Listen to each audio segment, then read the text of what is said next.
Welcome to your deep dive. Today we'll be looking at personality types, specifically Four. four. Yes, explorers, builders, directors, and negotiators. We've got some excerpts from this book that not only break down each type, but also, Gets into yeah, gets into like the brain chemistry and even finger length. finger length. Yeah. It's wild. I mean, have you ever thought the length of your ring finger could like say something about your personality? It is fascinating. It's crazy. So before we get there, let's lay out like the mission for today. Okay. We really want to understand the core of each of these personality types, Mm. how they affect, our everyday lives or relationships, Yeah. and what their, superpowers and Potential pitfalls. pitfalls exactly might be. Sounds good. Ready when you are. Okay, let's start with the builders. Hmm. So the book lays them out as like Meticulous. meticulous, yeah, fact-oriented, really value tradition, cautious, conscientious, community-minded, Hmm. and often lean towards, conservative political views. Would you say that's fair? Yeah, I think that's a good starting point. And, the book really links a lot of these traits to the neurotransmitter, Oh, here we go. serotonin, Serotonin. which plays a big role in like that feeling of social stability Oh, okay. and why we find comfort in those familiar routines. But wait, isn't serotonin also about like, Happiness. yeah, happiness, not just like order? Right. So it's both. It's about like finding a balance between exploring new things, which dopamine drives, Right. and having that secure base to come back to. And that's where serotonin comes in. Yeah. It's less about that jumping into the unknown and more about like appreciating what's tried and true. So you're telling me that warm, fuzzy feeling I get from like holiday traditions might be thanks to a serotonin boost? Exactly. And it's not just a modern thing either. You remember how the ancient Greeks worshipped Demeter, the goddess of harvest, Right. with offerings of bread? Okay.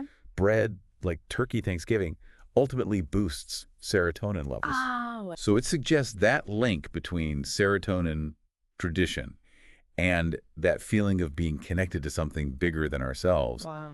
might be really deeply ingrained in us, both biologically and culturally. That puts a whole new spin on like comfort food, right? It's Yeah. not just about the taste, it's about tapping into something deeper. Absolutely. Now, the book also mentions that builders tend to be like the low risk type, the friend who always Waits for the walk sign. waits for the walk sign. Exactly. What's behind that?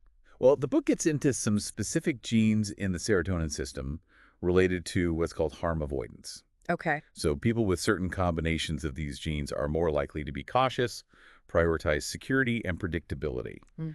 It's not necessarily fear, but more like a preference for knowing what to expect. So like an internal brake system almost Yeah, that keeps them from taking unnecessary risks. right.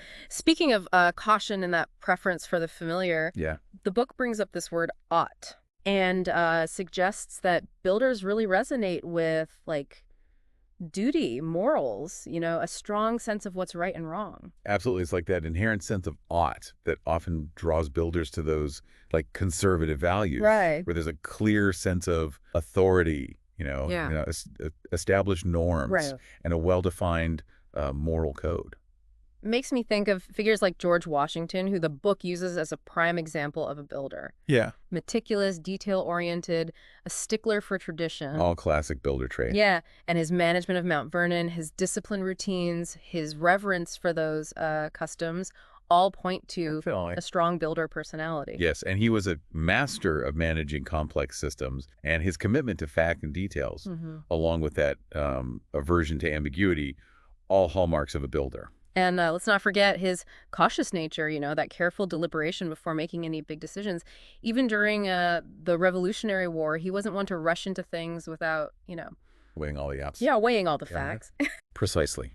And while his bravery and leadership are undeniable, his approach was always grounded in that sense of responsibility, careful planning, and that deep respect for order and structure that we see in builders. So if our listener is relating to all this thinking, hey, I might be a builder, what's like the most important takeaway? What's crucial is to understand that builders are in many ways the foundation of society. Oh. Their meticulousness, their reliability, their respect for tradition and community. These are the qualities that provide that stability and structure. They keep things running smoothly, uphold those social norms, and ensure that values and customs are passed down through generations. Okay, we've laid the groundwork with the builders, their love of tradition, and their serotonin-fueled sense of order. Right. Now, let's shift gears to a personality type that might seem like they're polar opposite directors. Directors are fascinating. The book describes them as like direct, analytical, logical, Mm. not ones to sugarcoat things. They're also incredibly resourceful, independent, and have that competitive drive that pushes them to excel. So if builders are all about preserving the existing structure, Mm.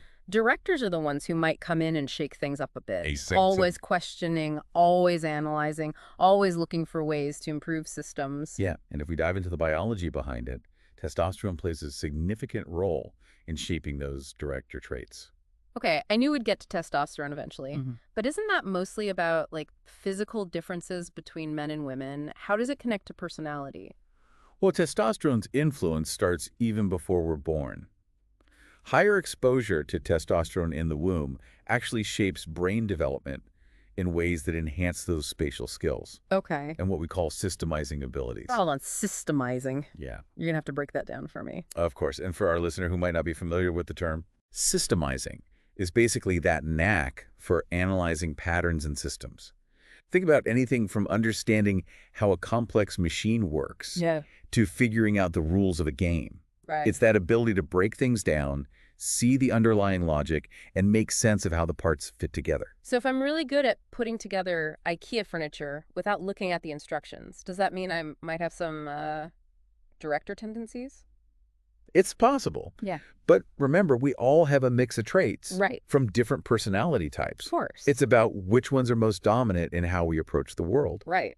And speaking of dominant traits, let's get back to that ring finger test we teased earlier. Okay, you've got my full attention now.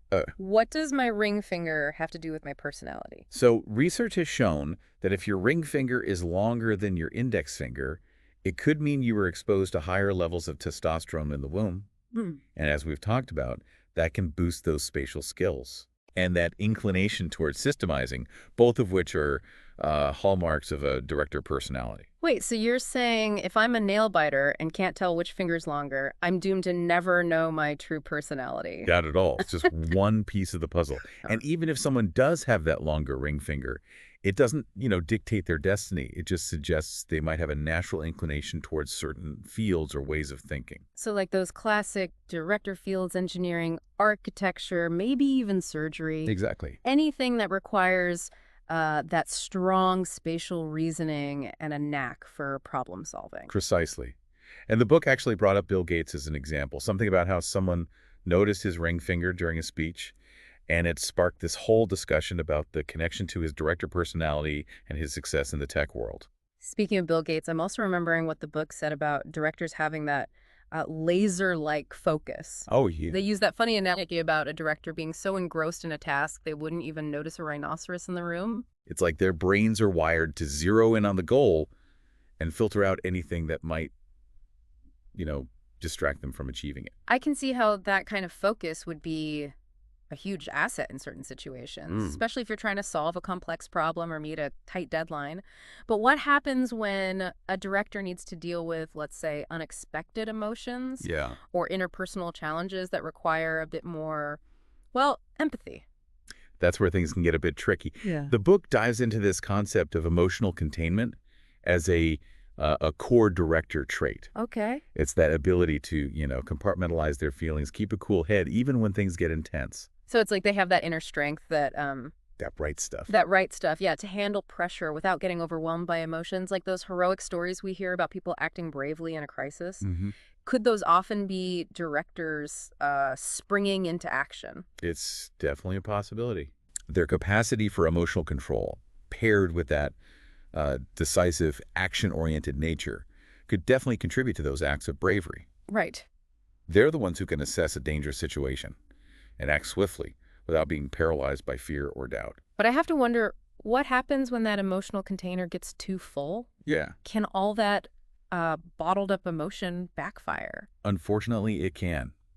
The book talks about this phenomenon called emotional flooding, where despite their best efforts to, maintain control, directors experience this sudden and overwhelming surge of emotions. Oh, that doesn't sound good. I imagine it's like a dam breaking. Yes. All those pent-up feelings just come rushing out. And it can often catch both the director and the people around them off guard. So what usually triggers these emotional floods? Is it usually anger, frustration? You're on the right track. Anger is often a key player in these emotional outbursts, but it can also be a mix of frustration, sadness, even a sense of feeling overwhelmed. The book shares a poignant anecdote about a director who, as a child, would mutter, "Daddy's stupid," to himself in the bathtub. Oh, Like a glimpse into those internal struggles with intense emotions. that's a really powerful image. Yeah. Makes you realize that even the most seemingly in-control personality types have their own internal battles to fight. Right. But, I'm also sensing a possible connection here between directors and builders. Okay. They both seem to value structure and have a certain way they think things should be. Am I onto something? That's a keen observation. You've hit on something crucial. Okay. While their approaches and motivations might differ, both directors and builders have a strong sense of ought. Builders are often driven by a sense of duty to uphold traditions Right. and maintain those existing social structures. Mm. Directors, on the other hand, are more focused on optimizing those structures, challenging the status quo if they see, a better way. So it's like they're both working towards a common goal, a well-functioning society, but coming at it from different angles. Precise. Builders are the keepers of the foundation, Yeah. while directors are the architects, always looking for ways to improve the design. Exactly. And this dynamic can be seen throughout history. You have builders like George Washington, who meticulously built and maintained the framework of a new nation, and directors like Thomas Jefferson, who constantly questioned, innovated, and pushed for change within that framework. All right, we've explored those meticulous builders, those serotonin-driven guardians of tradition, Right. and the laser-focused directors, always analyzing, optimizing systems with their testosterone-fueled drive. Now, are you ready for a personality type that brings a completely different energy to the table? I think our listeners are ready for the negotiators. Negotiators. They sound like my kind of people. The book describes them as imaginative, intuitive, empathetic, agreeable. Basically, the warm and fuzzy types who see the world through a different lens. That's a good way to put it. Yeah. They have this incredible capacity for what the book calls web thinking, Okay. connecting seemingly unrelated ideas and seeing the bigger picture that others might miss. Web thinking. I love that. It's like they can see all the intricate connections between things, weaving together different threads of information to create something beautiful and insightful. And the book linked these traits to Estrogen and oxytocin. yeah, estrogen and oxytocin. And just hormones that are often associated with, well, more stereotypically feminine qualities. Yeah. Hmm. So even our thinking styles, the way we process information and approach problems, can be influenced by these hormonal differences. Exactly. That's fascinating. Does this mean that women are naturally better negotiators than men? Not necessarily. Just like with testosterone, it's not about making sweeping generalizations. Right. Both men and women have a mix of estrogen and testosterone, and it's about where you fall on that spectrum. Some men might have higher estrogen levels and exhibit more negotiator traits, while some women might have higher testosterone and lean towards director characteristics. So it's all about that unique cocktail of hormones and how they interact with our individual experiences. Precisely. And those biological influences can manifest in some surprising ways. The book highlighted Darwin's journey on the HMS Beagle as a great example of negotiator web thinking in action. Okay. His ability to synthesize vast amounts of information about the natural world, connect the dots, and come up with groundbreaking theories like natural selection. Right. That's a testament to that negotiator way of seeing the world. That's such a perfect example. Instead of focusing on like a single point, Like a laser. like a laser, right? know. Negotiators have this wider beam, like a searchlight, illuminating a whole landscape of ideas. They can see the forest and the trees. Exactly.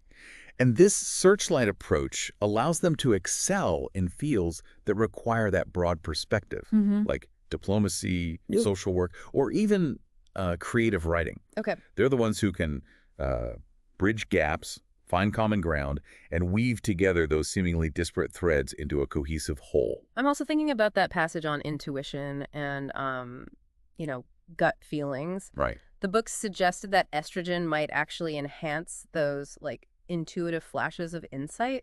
It's How does fascinating. that work? I mean, can we really trust those gut feelings? It's a fascinating area of research. Remember those body loops we talked about earlier? Right. Estrogen seems to strengthen those neural pathways between the brain and the body, Okay. making negotiators more attuned to those subtle physical sensations, those gut feelings that sometimes guide our decisions, Right. even if we can't logically explain them. So it's like they have this extra layer of information, those Right. physical cues that complement their already impressive web thinking abilities. Exactly. And this combination of intuition and analytical thinking makes them incredibly perceptive and insightful. Right. They can often read a room, Hmm. sense underlying tensions, or pick up on subtle emotional cues that others might miss.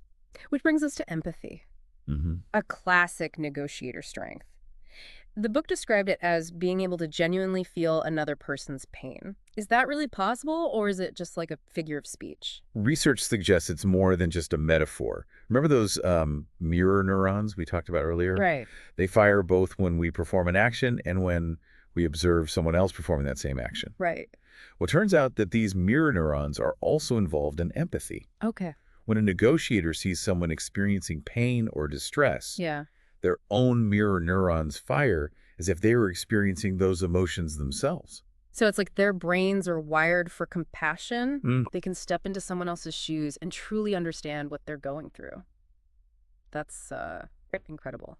And I'm guessing this is why negotiators are often drawn to careers where they can make a difference in people's lives. Absolutely. Their deep empathy and drive for connection make them natural healers, peacemakers, and advocates for social justice. Right. They thrive in environments where they can foster harmony, understanding, and cooperation. It makes me think about that anecdote in the book about Darwin dropping out of medical school Yeah. because he couldn't bear to witness the suffering of a child during surgery. Hmm. That's a powerful testament to his deeply empathetic nature. Indeed. And it's a reminder that negotiators aren't just intellectually gifted, but also deeply sensitive to the emotional experiences of others. They feel things intensely and are often driven to alleviate suffering wherever they encounter it. And we can't forget their gift of gab. Right.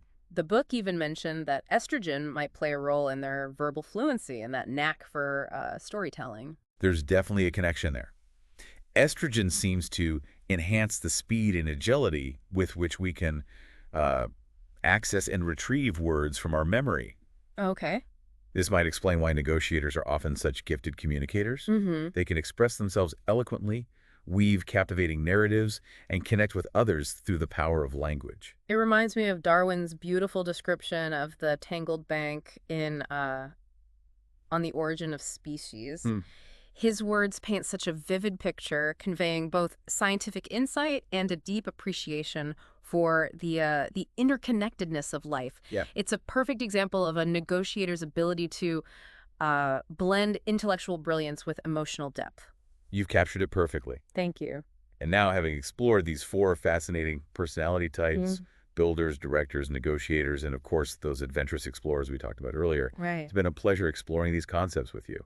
This has been such an incredible deep dive. I feel like we've only scratched the surface, but I've already gained so much insight into these different personality types and how they influence the way we, approach life, love, and everything in between. Absolutely. What a journey. And for our listener, Mhm. we hope this deep dive has sparked your curiosity about your own personality and how it shapes your interactions with the world. Yeah. As you go about your day, pay attention to those little things, Mhm. how you approach problems, how you connect with others, All right. what brings you joy and fulfillment.